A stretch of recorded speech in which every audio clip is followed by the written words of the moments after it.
நித்திய ஸ்துதிக்குரிய பரிசுத்த நற்கருணைக்கு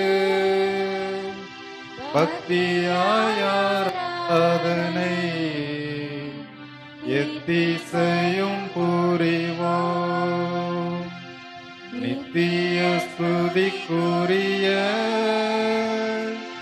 பரிசுத்த நற்கருணைக்கு பக்தியாய் ஆராதனை எத்திசையும் புரிவோம். நித்திய ஸ்துதிக்குரிய பரிசுத்த நற்கருணைக்கு பக்தியாய் ஆராதனை எத்திசையும் புரிவோம். நாம் எத்திசையும் புரிவோம்.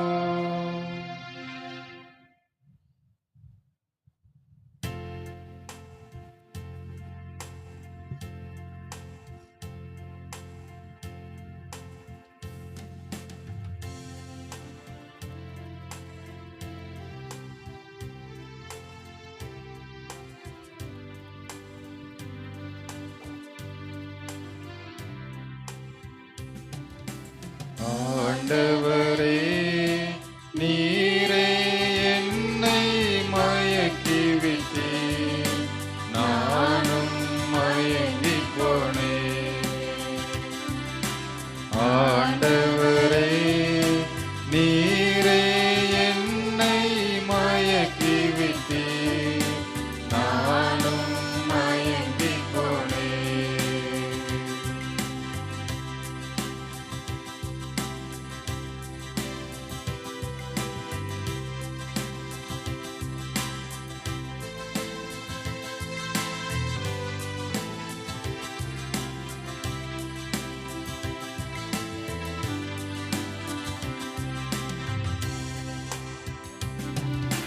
தாயின் கருவினில் உருவாக்கினீர், தடுக்கி விழும்போது தாங்கி நின்றாய். தூர சென்றாலும் துணையாய் வந்தீர், துன்பத்தில் வாழ துணிவை தந்தாய். தாயின் கருவினில் உருவாக்கினீர், தடுக்கி விழும்போது தாங்கி நின்றாய். தூர சென்றாலும் துணையாய் வந்தீர், துன்பத்தில் வாழ துணிவை தந்தாய். அஞ்சாதே என் மகனே, உன்னோடு நான் இருப்பேன். கலங்காதே என் மகளே, கரம் பிடித்து நடத்திடுவேன். உலகம் முடியும் வரை உன்னோடு நான் இருப்பேன். இந்த உலகம் முடியும் வரை உன்னோடு நான் இருப்பேன். ஆண்டவரே, நீரே என்னை மயக்கிவிட்டீர், நானும் மயங்கிப் போனேன். நானும் மயங்கிப் போனேன்.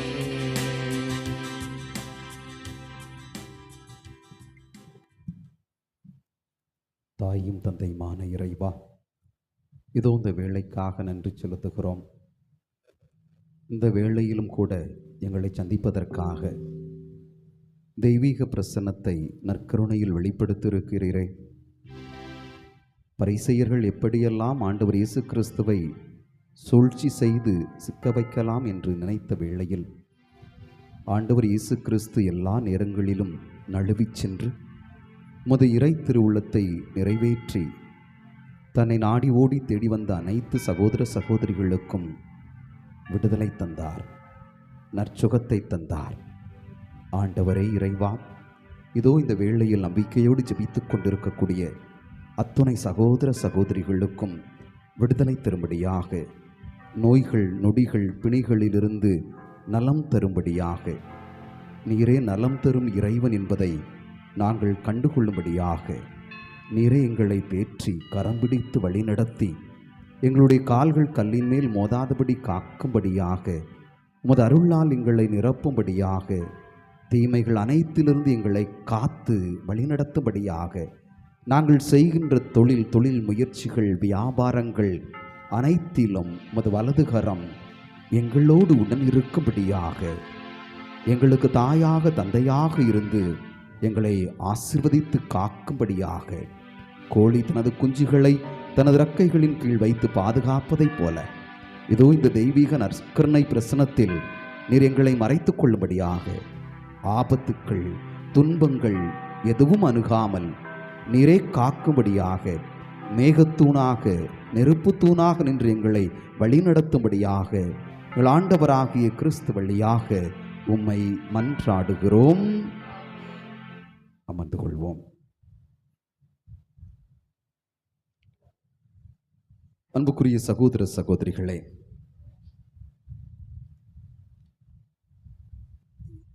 எதற்காக ஒருவர் ஒருவரை ஒழிக்க வேண்டும், இனிமேல் வாழக்கூடாது அப்படிங்கிற எண்ணம் எப்போது பிறக்கிறது? ஏன் பிறக்குது? பொறாமையாக இருக்கலாம், வேற விருப்பு வெறுப்பாக இருக்கலாம், இல்லை முரண்பாடுகள், பிளவுகள், சண்டை சச்சரவுகள் ஏற்படக்கூடிய மனப்பான்மை, இல்லை நீயா நானா அப்படிங்கிற ஒரு மனப்பான்மை, இப்படி பல காரணங்கள் வரலாம்.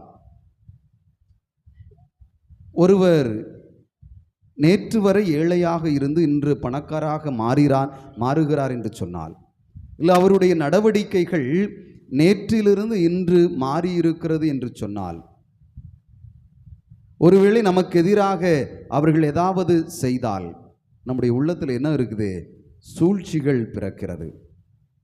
நம்முடைய உள்ளத்தில் யாரு கூடயாவது சேர்ந்து திட்டம் தீட்ட வேண்டும், எப்படியாவது இவரை ஒழித்து விட வேண்டும், வாழ விடக்கூடாது என்ற எண்ணம் பிறக்கிறது.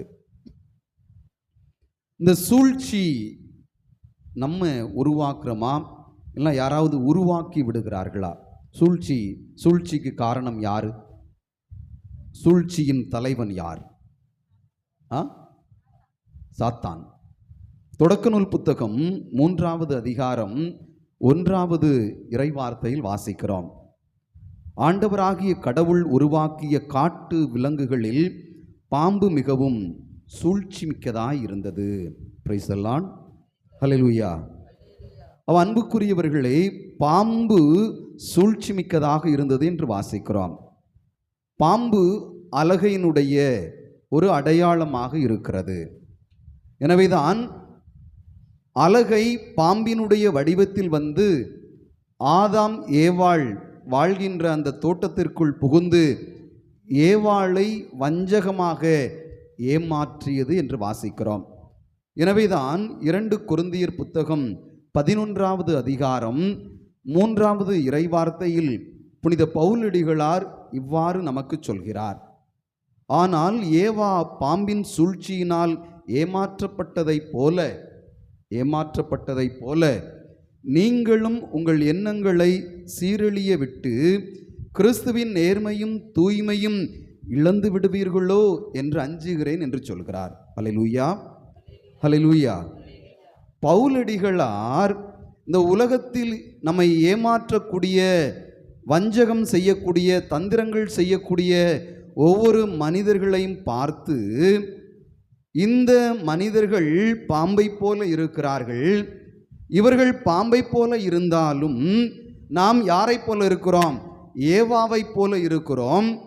ஏவா எவ்வாறு ஏமாற்றப்பட்டாரோ அதுபோல நீங்களும் நானும் கடவுளிடமிருந்து வரக்கூடிய அந்த நேர்மையும் தூய்மையும் இழந்துவிட காரணமாக இருப்போமோ? ஏமாற்றினால், ஏமாற்றப்பட்டால் நம்மிடமிருந்து கடவுளுடைய தூய்மையும் பரிசுத்தமும் வெளியே சென்று விடுமோ அப்படின்னு பவுலடிகளார் அஞ்சுவதாக சொல்கிறார். அவன் பாருங்க, சூழ்ச்சி, சதித்திட்டம், இந்த இரண்டும் அலகையினுடைய செயல்பாடு. யாருடைய செயல்பாடு? யாருடைய செயல்பாடு? சத்தமா? சத்தத்தை காணும். ஒருவேளை ரொம்ப யோசித்துக்கிட்டு இருக்கீங்களோ, யாருடா நமக்கு எதிராக சூழ்ச்சி செஞ்சுக்கிட்டு இருக்காங்க, நமக்கு எதிராக யாரெல்லாம் வஞ்சகம் செய்து கொண்டு இருக்கிறார்கள் அப்படிலாம் யோசிக்க வேண்டாம். நற்கருணை ஆண்டவர் முன்பாக இருக்கிறோம், அவரிடம் ஒப்பு கொடுத்து ஜெபிப்போம். ரொம்ப என்ன செய்யக்கூடாது, யோசித்து சயின்டிஸ்ட் ஆகிடக்கூடாது. இல்லை, கடவுள் முன்னால் ஒரு சாதாரண குழந்தையாக இருந்தாலே போதும். என் அன்புக்குரியவர்களை, இன்று வாசிக்கப்பட்ட நற்செய்தி வாசகம் மத்தேயு நற்செய்தியிலிருந்து எடுக்கப்பட்டது. அதிகாரம் 12 நாம் வாசிக்க கேட்டோம். இந்த நற்செய்தி வாசகத்தில் 14வது இறைவார்த்தையில் பரிசேயர் அந்த கூட்டத்திலிருந்து வெளியேறுகிறார்கள். வெளியேறக்கூடிய அந்த மனிதர்கள் எப்படி ஒழிக்கலாம்? யாரை? இயேசுவை ஒழிக்கலாம். இப்போ சில நேரங்களில் கூட்டம் நடக்கும், கருத்துகள் மாறி மாறி சொல்லிக்கொண்டே இருப்பார்கள், முரண்பாடுகள் வரலாம், அதெல்லாம் ஒத்த கருத்துக்கள் வராமல் இருக்கலாம். இல்லை, நான் நினைத்ததை அங்கு வேற யாரும் என்ன செய்யலாம், சொல்லாமல் இருந்து எனக்கு சப்போர்ட் பண்ணாமல் இருக்கலாம். அப்போ நம்ம என்ன செய்வோம்? வெளிநடப்பு செய்வோம் இல்லையா? வெளிநடப்பு செய்து நமக்கு யார் சாதகமாக இருப்பாரோ, நம்ம பேசுகிறதை யார் கேட்பாங்களோ அவங்ககிட்ட போய் மெதுவாக என்ன செய்வோம்? என்ன பேசிக்கிட்டு இருக்காங்க தெரியுங்களா, இதுதான் பேசிக்கிட்டு இருக்கிறாங்க, இதுதான் செய்ய போகிறாங்களாம் அப்படின்னு ஒரு பிட்டை போட்டோம் அப்படின்னா, அடுத்து கொஞ்சம் கொஞ்சமாக அது என்ன செய்யும்? சலனமாக வெளியே செல்லும். அன்புக்குரியவர்களே, நாம் செய்யக்கூடிய இந்த திட்டம், இந்த பேச்சுவார்த்தை அதை நடைபெற இயலாமல் செய்யக்கூடிய ஒரு காரணியாக மாறிவிடுகிறது. அப்போ இயேசுவோடு இருக்கக்கூடிய ஒரு கூட்டம் என்ன செய்கிறது? வெளியே செல்கிறது. எதற்காக என்று சொன்னால், இயேசுவை ஒழிப்பதற்காக. இதற்கு முக்கியமான காரணம் என்ன என்று சொன்னால், இந்த மத்தேயு நற்செய்தி 12வது அதிகாரம் 1 முதல் 8 வரை நாம் வாசிக்கிற போது, இயேசு தனது சீடர்களோடு வயல்வெளியில் நடந்து செல்கிறார். அப்போது சீடர்கள் பசிக்கக்கூடிய ஒரு சூழல்ல கதிர்களை கொய்து கரங்களில் வைத்து நினைச்சாங்க, நல்லா நசுக்கி அந்த அரிசியை எடுத்து நினைச்சாங்க, வாயில போட்டு மென்று விடுகிறார்கள். என் அன்புக்குரிய சகோதர சகோதரிகளே, இப்போ இதை பார்க்கக்கூடிய பரிசேயர்கள் என்ன சொல்றாங்க அப்படின்னா, உம்முடைய சீடர்கள் எப்படி கதிர்களை கொய்து அதை தங்களுடைய கரங்களால் வைத்து திரித்து அதை வாயில் எடுத்துக்கொண்டார்கள் என்று கேட்கிறார்கள். கதிர்களை உதிர்வது, அதை கசக்குவது, இது இரண்டும் ஒரு வேலை. அந்த நாள் ஓய்வு நாள். ஓய்வு நாளில் எந்த வேலையும் செய்யக்கூடாது. எனவே தான் அன்புக்குரியவர்களை, விடுதலை பயண புத்தகம் 20வது அதிகாரம் 10வது இறைவார்த்தையில் வாசிக்கிறோம், 7ஆம் நாளும் உன் கடவுளாகிய ஆண்டவருக்கான ஓய்வு நாள், அன்று யாதொரு வேலையும் செய்ய வேண்டாம் என்று சொல்லப்பட்டிருக்கிறது. இந்த கட்டளையை பரிசேயர்கள் என்ன செய்கிறாங்க? கடைபிடிக்கிறார்கள். அவர்கள் கடைபிடிப்பது மட்டுமல்ல, அவர்கள் இந்த செயலை வேற யாராவது என்ன செய்யக்கூடாது, மாற்றிவிடக்கூடாது என்பதற்காக கண்காணிக்கக்கூடியவர்களாக, மேற்பார்வை செய்யக்கூடியவர்களாக இருக்கிறார்கள். அப்போ இந்த சட்டங்களை கைகளில் வைத்திருப்பவர் யார் என்று சொன்னால் பரிசேயர்கள். அப்போ ஓய்வு நாள் சட்ட திட்டங்களை யாரெல்லாம் மீறுகிறார்களோ அவர்களை கண்காணிக்கக்கூடியவர்கள் பரிசேயர்கள். எனவேதான் இயேசுவினுடைய சீடர்கள் ஓய்வு நாளை மீறியதால் இயேசுவினுடைய சீடர்கள் மீது இயேசுவின் என்ன செய்கிறாங்க? புகார் செய்கிறார்கள்.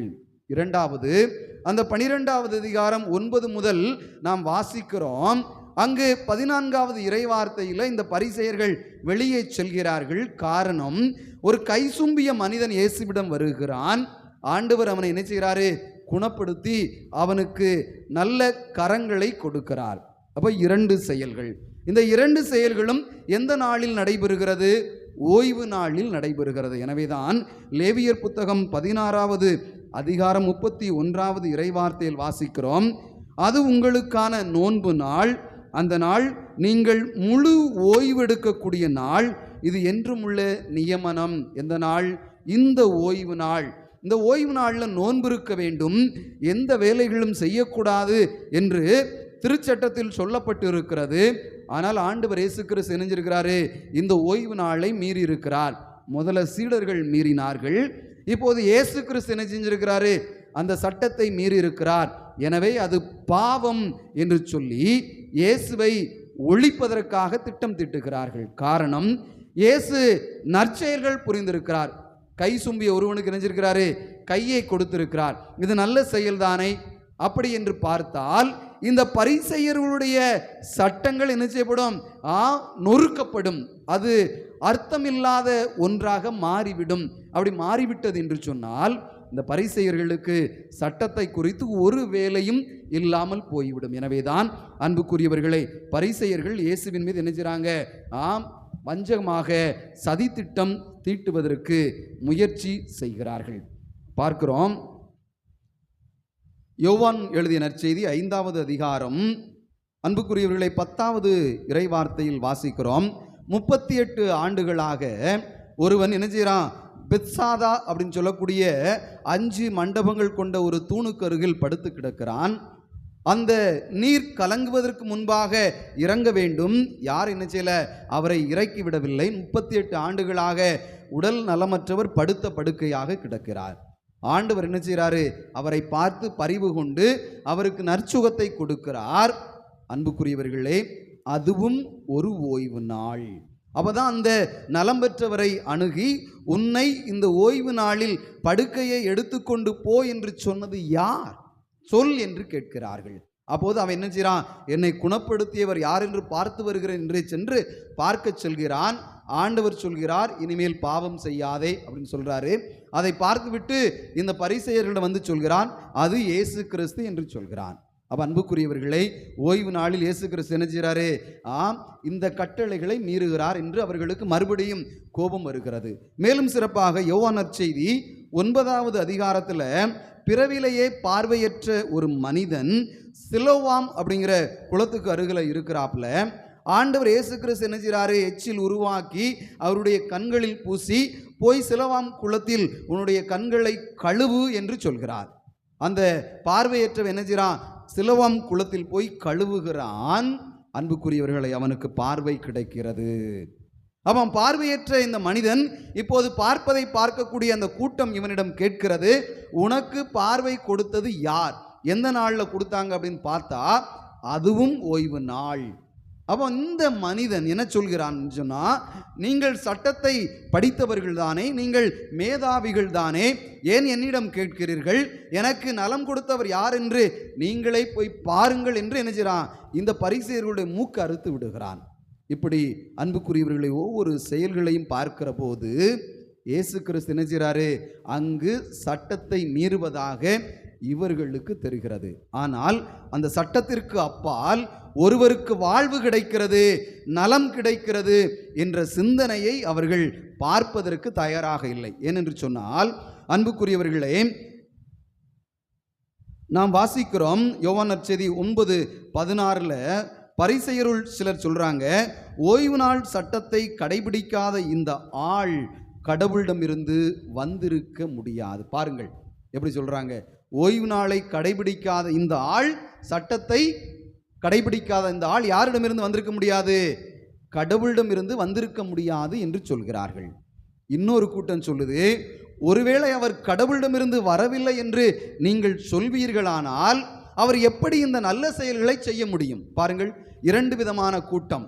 நம்மளும் நிறையா கூட்டங்கள் நடத்துவோம். ஒருவர் என்ன செய்வாங்க? சாதகமாக பேசுவாங்க. இன்னொரு கூட்டம் என்ன செய்யும்? பாதகமாக பேசும். அதுபோல தான் இந்த பரிசேயர்களுக்குள்ளேயே ஒரு கூட்டம் என்ன செய்யுது? இந்த சட்டங்களை இவர் கடைபிடிக்காததனால் இவர் கடவுளிடமிருந்து வந்திருக்க முடியவே முடியாது என்று சொல்கிறார்கள். ஆனால் இன்னொரு கூட்டம் என்ன செய்யுது? அவர் கடவுளிடமிருந்து வரவில்லை என்று சொன்னால் இந்த அற்புத செயல்களை எப்படி இவரால் செய்ய முடியும் என்ற ஒரு கேள்வியை எழுப்புகிறார்கள். இதை நம்ம எப்படி பார்க்கலாம் அப்படின்னா, திருத்துதர் பணிகள் 5வது அதிகாரம் 39வது இறைவார்த்தையில் நாம் வாசிக்கிறோம். அங்கு சொல்லப்படக்கூடிய செய்தி, அவை கடவுளை சார்ந்தவை என்றால் நீங்கள் அவற்றை ஒழிக்க முடியாது, நீங்கள் கடவுளோடு போராடக்கூடியவர்களாக மாறிவிடுவீர்கள் என்று சொல்லப்பட்டிருக்கிறது. Praise the lord. ஹல்லேலூயா. அப்போ அன்புக்குரியவர்களே, நாம் செய்கின்ற செயல் நற்செயல்களாக இருந்தது என்று சொன்னால் அது யாருடைய திட்டமாக இருக்கிறது? கடவுளுடைய திட்டமாக இருக்கிறது. நற்செயல்கள் என்று சொன்னால் யாருக்குமே பாதகம் ஏற்படுத்தாமல், யாருடைய வாழ்வையும் கெடுக்காமல், பிறருக்கு உதவியாக உறுதுணையாக வாழ்வை கொடுப்பதாக, அருளை கொடுப்பதாக இருந்தது என்று சொன்னால் அன்புக்குரியவர்களே, அங்கு கடவுளுடைய திட்டம் நடைபெறுகிறது. அப்போ அதே திருத்துதர் பணிகள் 5வது அதிகாரம் 38வது இறை வார்த்தையில் நாம் வாசிக்கிறோம். அன்புக்குரியவர்களே, இது கடவுளுடைய திட்டம் இல்லை என்று சொன்னால் அது ஒளிந்து போகும் என்று சொல்லி 36வது இறை வார்த்தையில தெயுதா என்ற ஒரு மனிதரை குறிப்பிடுகிறார்கள். இந்த மனிதன் ஒரு 400 பேர் என்ன செய்கிறான்? தனக்கு உறவுகளாக, தோழர்களாக ஒரு இயக்கத்தை ஏற்படுத்துகிறான். ஆனால் இந்த தெயுதா என்ன செய்கிறான்? விரைவாக கொலை செய்யப்படுகிறான். அவனுடைய இயக்கமும் கலைக்கப்படுகிறது. அப்போ சொல்லப்படக்கூடிய செய்தி, இந்த தெயுதா கடவுளுடைய திட்டத்தை நிறைவேற்றவில்லை. அவன் மனித பலவீனத்தோடு அவனுக்குரிய செயல்களை செய்ததினால் அவன் என்ன செய்கிறான்? கொலை செய்யப்பட்டான். அப்போ கடவுளுடைய திட்டமாக இருந்தது என்று சொன்னால் அதை யாராலும் எவராலும் தடுக்க முடியாது என்று சொல்லப்பட்டிருக்கிறது. Praise the lord, hallelujah. அப்போ நம்ம நினைக்கலாம், ஒருவேளை நாம் ஏமாற்றப்படலாம், நம்ம என்ன செய்யலாம்? சூழ்ச்சிகளால் தந்திரங்களால் என்ன செய்யலாம்? பிடிக்கப்படலாம், நம்முடைய வாழ்க்கையை இருண்டு போனதாக நாம் நினைக்கலாம். ஆனால் அன்புக்குரியவர்களே, அது கடவுளுடைய செயலாக இருந்தது என்று சொன்னால், நாம் அந்த துன்பத்தை நம்பிக்கையோடு ஏற்றுக்கொண்டோம் என்று சொன்னால், நமக்கு எதிராக எவர் எது செய்தாலும் சரி, அது என்ன செய்யப்படும்? சுக்கு நூறாக உடைக்கப்படும். அதைத்தான் இந்த நாளினுடைய வாசகங்கள் நமக்கு சுட்டி காட்டுகிறது. அப்ப நமக்கு எதிராக யாரெல்லாம் வஞ்சகம் செய்கிறார்களோ, சூழ்ச்சிகள் செய்கிறார்களோ, சதி திட்டம் தீட்டுகிறார்களோ, அவர்கள் கடவுளை சார்ந்தவர்கள் அல்ல. ஹல்லேலூயா, ஹல்லேலூயா. அவன் கடவுளை சார்ந்தவர்கள் அல்ல அப்படின்னு சொன்னா அவருடைய உள்ளத்தில் என்ன இருக்காது? நல்ல எண்ணங்கள் இருக்காது. அவங்க ஏமாத்தி தான் பிழைப்பாங்க. அவங்க பிறருடைய பெயரை கெடுப்பதில் தான் என்ன செய்வாங்க? கண்ணும் கருத்துமாக இருப்பார்கள். ஆனால் நாம் அப்படி இருக்க வேண்டாம். ஒருவேளை நம்ம நினைக்கலாம், இப்போ அந்த உடல் நோயுற்ற மனிதரை போல இருக்கலாம், ஆனால் கண் பார்வையற்றவரை போல இருக்கலாம், கை சும்பிய மனிதரை போல இருக்கலாம். பழைய ஏற்பாட்டில் ஒருவருக்கு நோய் வந்து விடுகிறது என்று சொன்னால் அது அவர் செய்த பாவம், அவருடைய மூதாதையர்கள் செய்த பாவங்கள். எனவேதான் அவர்கள் துன்பப்படுகிறார்கள் என்று என்ன செய்யலாம்? பார்க்கலாம். ஆனால் சீடர்கள் இயேசுவிடம் கேட்கிற போது இது இவருடைய பாவமா, இவருடைய பெற்றோருடைய பாவமா என்று சொல்கிற போது ஆண்டவர் அழகாக சொல்வார், இது இவருடைய பாவமும் அல்ல, இவருடைய பெற்றோருடைய பாவமும் அல்ல, மாறாக கடவுளுடைய திட்டம் நிறைவேறுவதற்காக இவர் இவ்வாறு பிறந்திருக்கிறார் என்று சொல்வார்.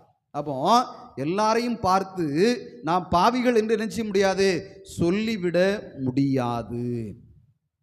அன்புக்குரியவர்களே, ஒருவேளை நமக்கு உடல் சோர்வு இருக்கலாம், பலவீனங்கள் இருக்கலாம், நோயை குணப்படுத்த முடியாமல் இருக்கலாம், மனசுல நிறைய பாரங்கள் இருக்கலாம்,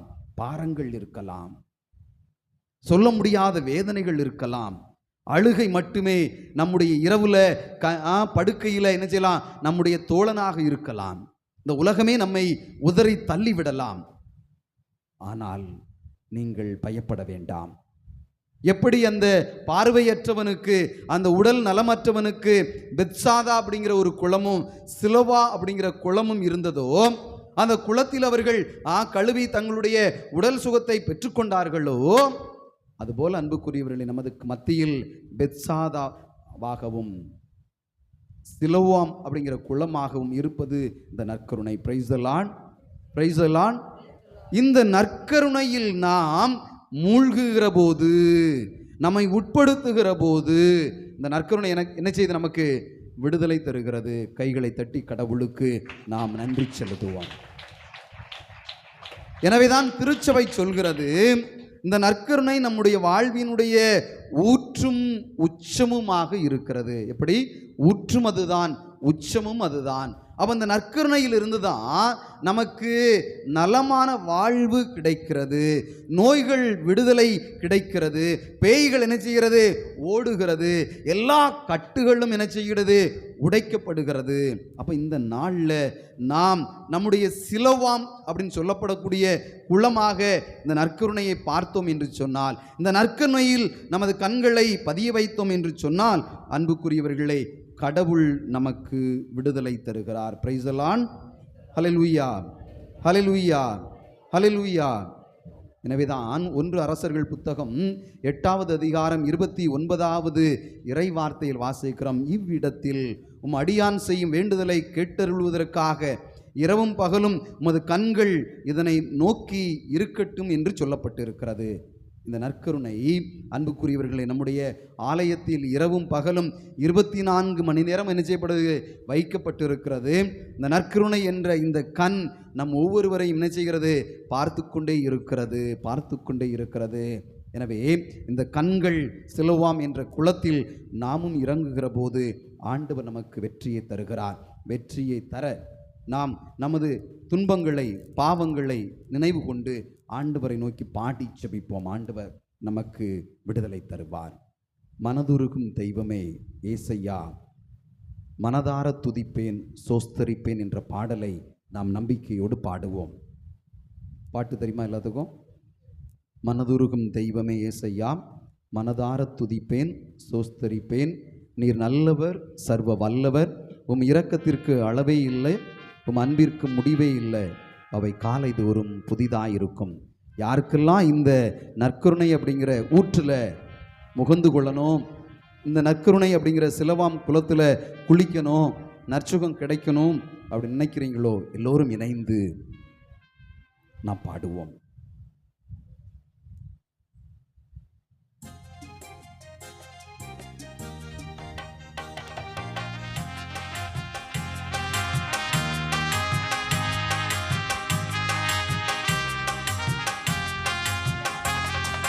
மனதுருகும் தெய்வமே ஏசையா, உன்னை மனதார துதிப்பேன் சோஸ்தரிப்பேன். பாடுவோம்.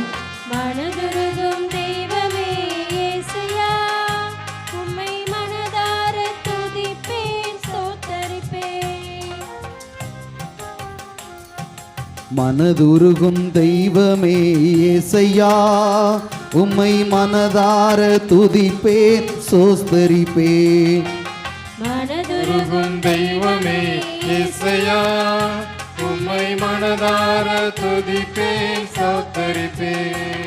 நீர் நல்லவர் சர்வ வல்லவர், நீர் நல்லவர் சர்வ வல்லவர், உம் இரக்கத்திற்கு முடிவே இல்லை, உம் அன்பிற்கு அளவே இல்லை, உம் இரக்கத்திற்கு முடிவே இல்லை, உம் அன்பிற்கு அளவே இல்லை, அவை காலை தோறும் புதிதாயிருக்கும், அவை காலை தோறும் புதிதாயிருக்கும். மனதுருகும் தெய்வமே, மனதுருகும் தெய்வமே ஏசையா, உம்மை மனதார துதிப்பேன் சோஸ்தரிப்பேன். கடவுள் நமது பாவங்களிலிருந்து நமக்கு விடுதலை தருகிறார்.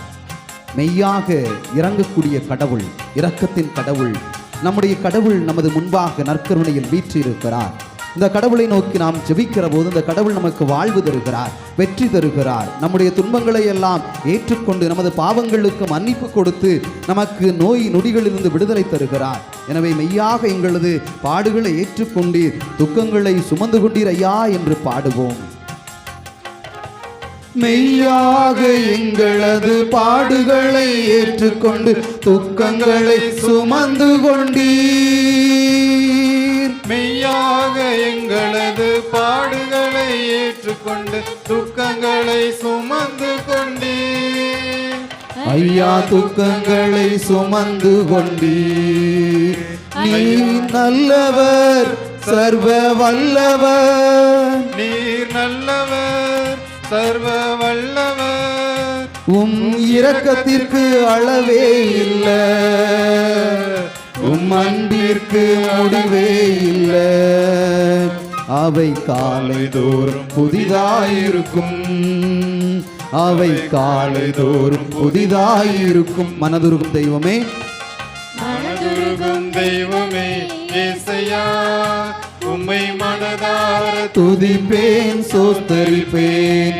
அமைதியை தரக்கூடிய ஆண்டவர் நமது மத்தியில் எழுந்திருக்கிறார். உலகம் தர முடியாத அமைதியை நான் உங்களுக்கு தருவேன் என்று சொன்ன கடவுள் நமது ஆண்டவர்.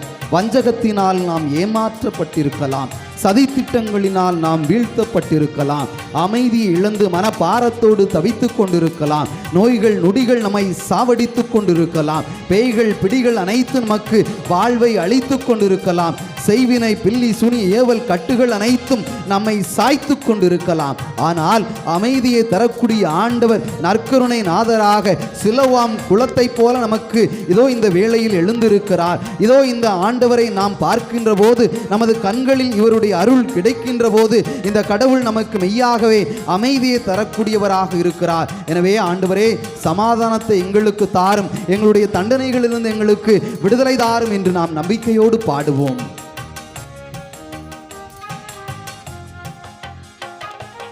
எங்களுக்கு சமாதானம் உண்டு பண்ணும் தண்டனையோ உம்மேலே விழுந்ததையா. எங்களுக்கு சமாதானம் உண்டு பண்ணும் தண்டனையோ உம்மேலே விழுந்ததையா. ஐயா உம்மேலே விழுந்ததையா, ஐயா உம்மேலே விழுந்ததையா. நீர் நல்லவர், சர்வ வல்லவர், நீர் நல்லவர், சர்வ வல்லவர். உம் இரக்கத்திற்கு அளவே இல்லை, உம் அன்பிற்கு அளவே இல்லை. அவை காலை தோறும் புதிதாயிருக்கும், அவை காலை தோறும் புதிதாயிருக்கும். மனதுருகும் தெய்வமே, மனதுருகும் தெய்வமே இயேசையா,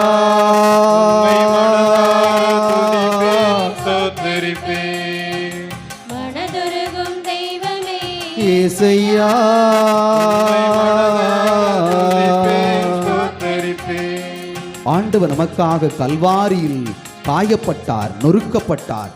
தன்னுடைய உடல்களில் அனைத்தும் இரத்தங்கள், நாளங்கள், சொட்ட சொட்ட இரத்தங்கள். ஆண்டவர் நம்முடைய குற்றங்களுக்காக, நம்முடைய பாவங்களுக்காக அவர் நம்முடைய தண்டனைகளை ஏற்றுக்கொண்டார். தனது உடல்களில் இரத்தத்தை நமக்காக கண்ணீராக சிந்தி நம்மை விடுவித்திருக்கிறார். அந்த கடவுளுடைய காயங்களை நாம் பார்க்கும் போதெல்லாம், ஆண்டவரே நீர் எங்களுக்காக, எங்களுடைய பாவங்களுக்காக நொறுக்கப்பட்டீர். ஆண்டவரே சிலுவை சாவை ஏற்றுக்கொண்டீர். நாங்கள் இனிமேல் பாவத்திற்கு அடிமைகளாக இராமல், யாரையும் ஏமாற்றாமல், வஞ்சிக்காமல், திட்டங்கள் தீட்டி அவர்களை கெடுக்காமல் வாழ எங்களுக்கு நல்ல இதயத்தை தாரும் என்று நாம் ஜெபிப்போம்.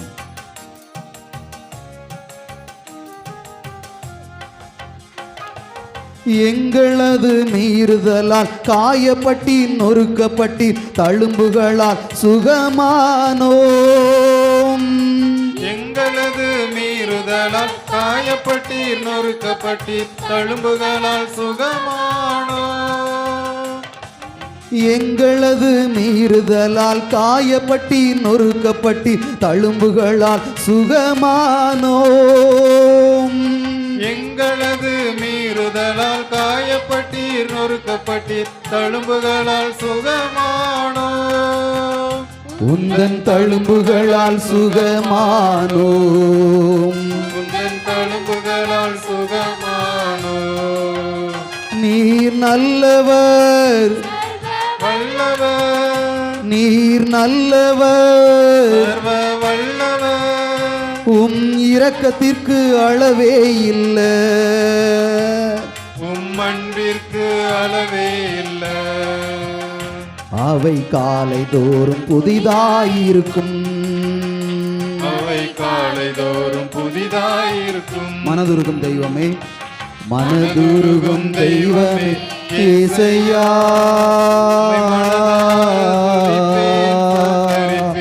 இயேசையா, இயேசையா,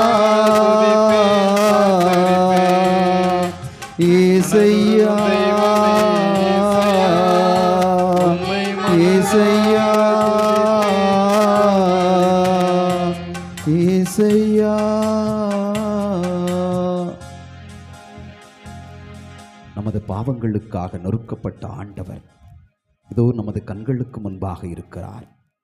தனது இரத்தத்தினால் நம்மை விலை கொடுத்த ஆண்டவர் இதோ சிலுவாம் குளத்தைப் போல நற்கருணையாக எழுந்திருக்கிறார். இந்த ஆண்டவரை நாம் உற்று நோக்குவோம். இந்த கடவுளால் முடியாதது ஒன்றுமில்லை. அதிசயங்கள் அற்புதங்கள் செய்யக்கூடிய கடவுள், நம்முடைய நம்பிக்கையினால் நமக்கு வாழ்வு தரக்கூடிய கடவுள். இந்த கடவுள் நம் ஒவ்வொருவரையும் அன்பு செய்யக்கூடிய கடவுள், இரக்கத்தின் கடவுள்.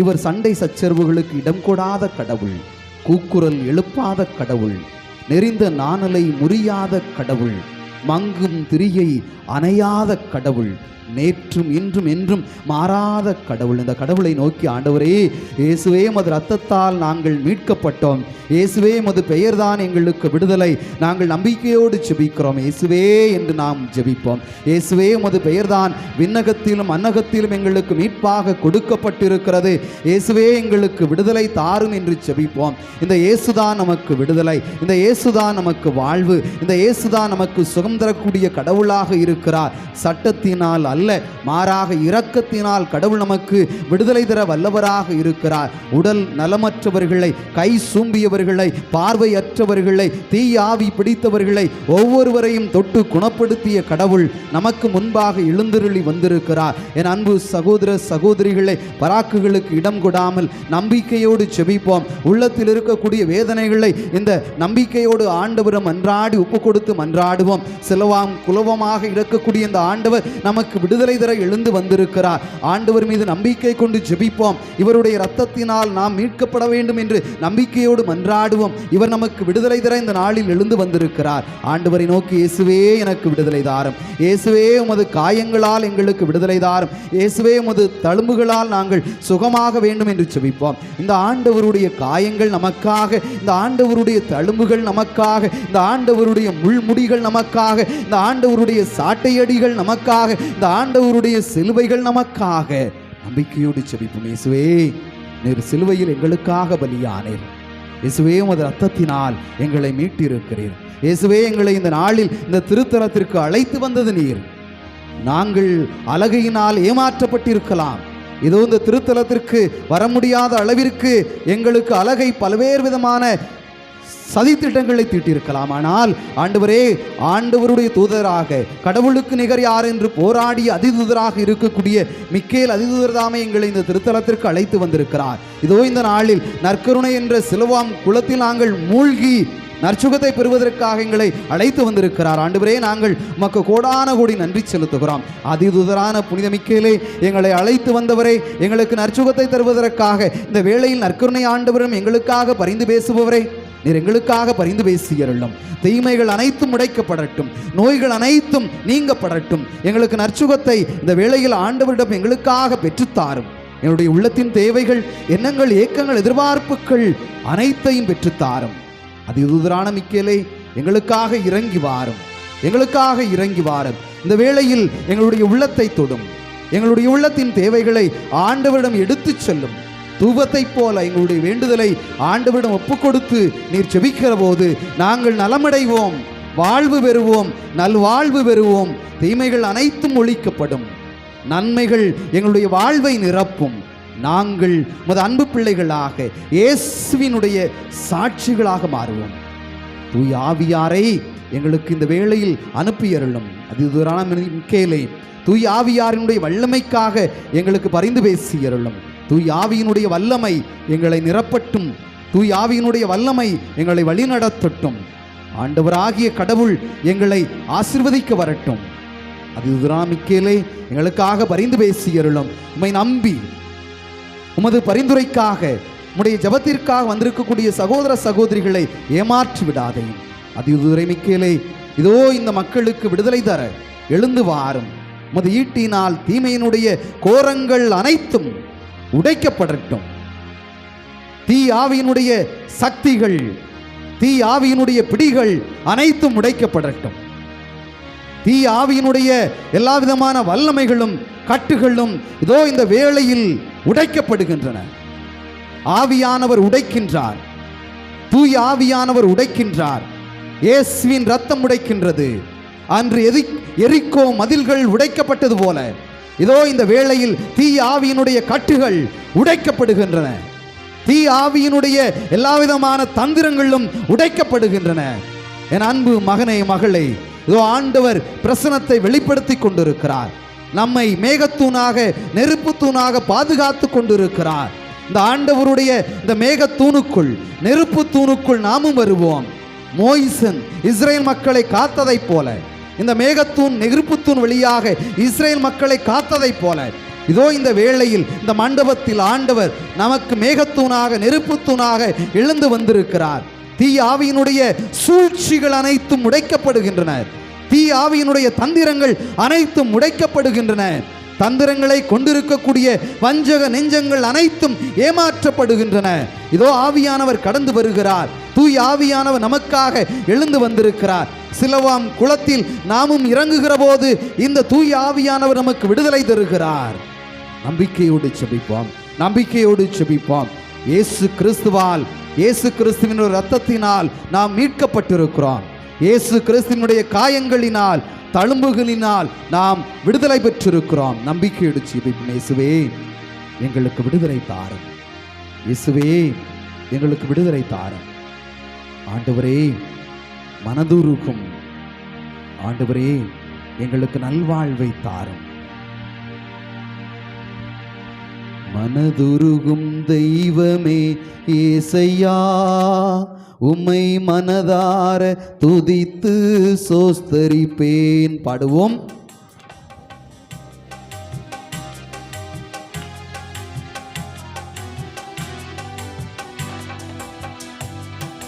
மனதுருகும் தெய்வமே இயேசையா, உம்மை மனதார துதித்து சோஸ்தரிப்பேன்.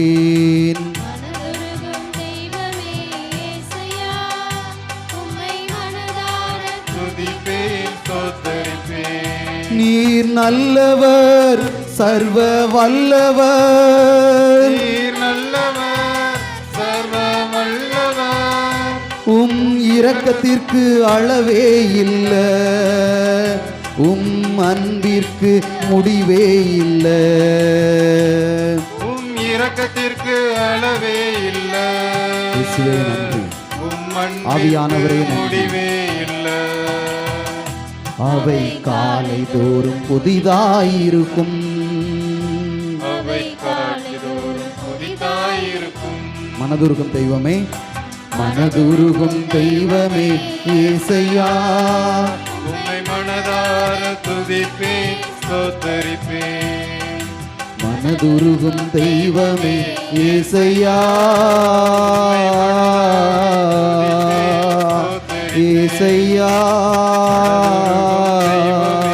இயேசையா, உம்மை மனதார துதிப்பேன் ஸ்தோத்தரிப்பேன்.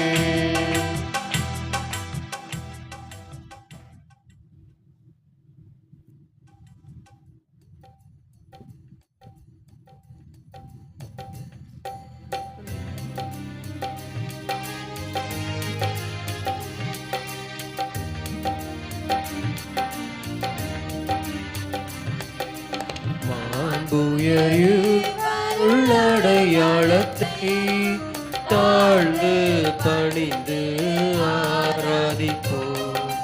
பழைய நியம முறைகள் அனைத்தும் இனி மறைந்து முடிவு பெறுக. புதிய நியம முறைகள் வருக. புலன்களாலே மனிதன் இதனை அறிய இயலா. குறையை நீக்க நம்பிக்கையின் உதவி பெறுக.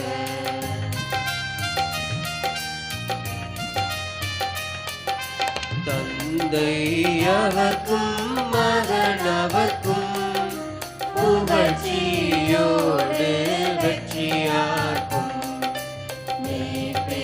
பெருமை மாட்சிமையோடு வலிமை வாழ்த்து யாவுமாக.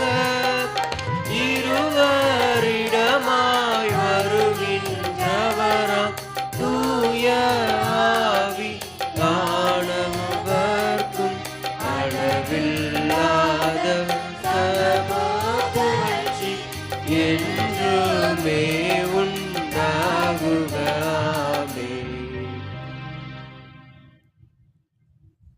வானின்றவர்களுக்கு அப்பமளித்தீரே. இனிமையெல்லாம் தன்னகத்தை கொண்ட அப்பமீதுவே. மன்றாடுவோமாக.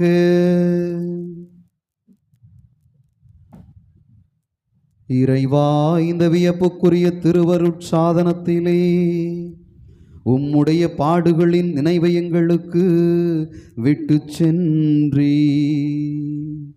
உம் திருவுடல் திரு ரத்தம் ஆகியவற்றின் தூய மறைபொருளை வணங்கும் நாங்கள் உமது மீட்பின் பயனை இடைவிடாமல் தூய்த்து உணர்ந்து மகிழ அருள் தாரும். தந்தையாகி இறைவனோடு தூய ஆவியாரின் ஒன்றிப்பில் என்றென்றும் வாழ்ந்து ஆட்சி செய்கின்றவர் நீரே.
நிலையான